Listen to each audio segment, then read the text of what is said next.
Brought to you by Agilus Diagnostics. Health test की बात आती है तो मैं भरोसा करता हूँ India largest diagnostics company Agilus diagnostics. खुद को टेस्ट करते रहो। सामान्य नागरिकाच्या घरापर्यंत जाऊन जर घरातल्या माता भगिनींसह मारहाण होत असेल तर आज तासगाव कवठेमंकाळ सुरक्षित आहे की नाही, त्याचा जो माज आलेला आहे तो माज येत्या महिनाभरामध्ये उतरवल्याशिवाय या मतदारसंघातली सुज्ञ जनता स्वस्थ बसणार नाही। त्या गोष्टी पांघरून घालायचा प्रयत्न केला, पण काही भंपक माणसांना हे राजकारण करायची इच्छा होती।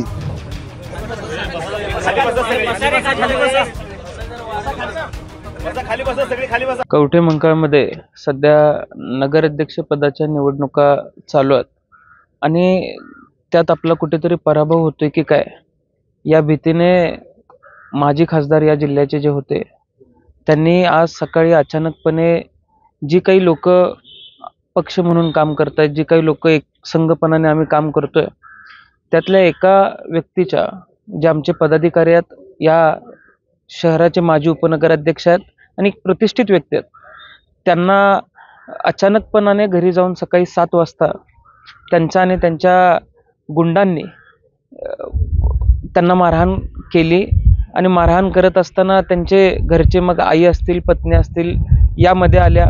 आईंना, ज्यांचं वय 76 वर्ष आहे, त्यांना ढकलण्यात आलं आणि त्यांना ढकलल्यानंतर त्यांना दुखापत झाली। मुलगा मध्ये आला, मुलाला मारण्यात आलं आणि एकूण 10-15 जणांकडून बेदम मारहाण करून तिथून ही मंडळी निघून गेली। आणि त्याच्यानंतर काही प्रमुख पदाधिकाऱ्यांना फोन करून दमदाटीचा प्रयत्न केला, त्यांच्या घरी जाण्याचा प्रयत्न केला आणि हे सगळं अचानक आणि सकाळी घडल्यामुळे, अगदी कुणाला माहीत नसल्यामुळे हा सगळा प्रकार घडला। आणि आज याचा निषेध करण्यासाठी ही सगळी मंडळी एकत्र आलेली आहेत। गुन्हे दाखल झाले पाहिजेत ही मागणी घेऊन आम्ही आलेलो आहे, कारण सर्वसामान्य नागरिकाच्या घरापर्यंत जाऊन जर घरातल्या माता भगिनींसह मारहाण होत असेल तर आज तासगाव कवठेमंकाळ सुरक्षित आहे की नाही हा प्रश्नचिन्ह आज राज्याच्या गृहमंत्र्यांसमोर निर्माण झालेला आहे। आणि सत्तेचा जो अहंकार आलेला आहे, सत्तेचा जो माज आलेला आहे, तो माज येत्या महिनाभरामध्ये उतरवल्याशिवाय या मतदारसंघातली सुज्ञ जनता स्वस्थ बसणार नाही, हा विश्वास मला आपल्याला द्यायचा आहे।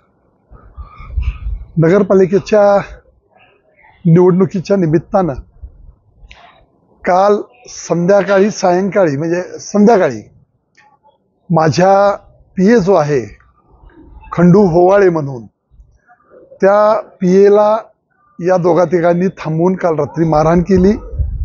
रात्रीची वेळ होती, वाद होऊ नये, भांडण होऊ नये म्हणून पीएनं काही रात्री कुणालाही सांगितलं नाही।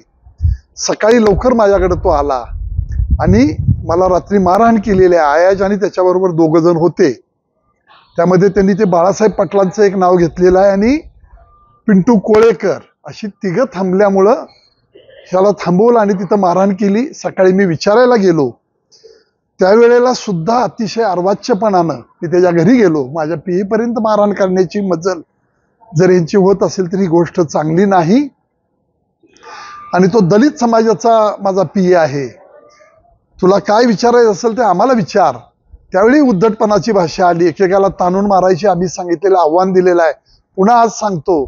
अशा पद्धतीनं पुन्हा अरेरावीची, अंगावर येण्याची भाषा ज्यावेळी झाली त्यावेळेला माझ्या बरोबर असणाऱ्या मुलानं त्यांना 2 मुस्काडीत मारलेत, ही वस्तुस्थिती आहे, नाकारत नाही।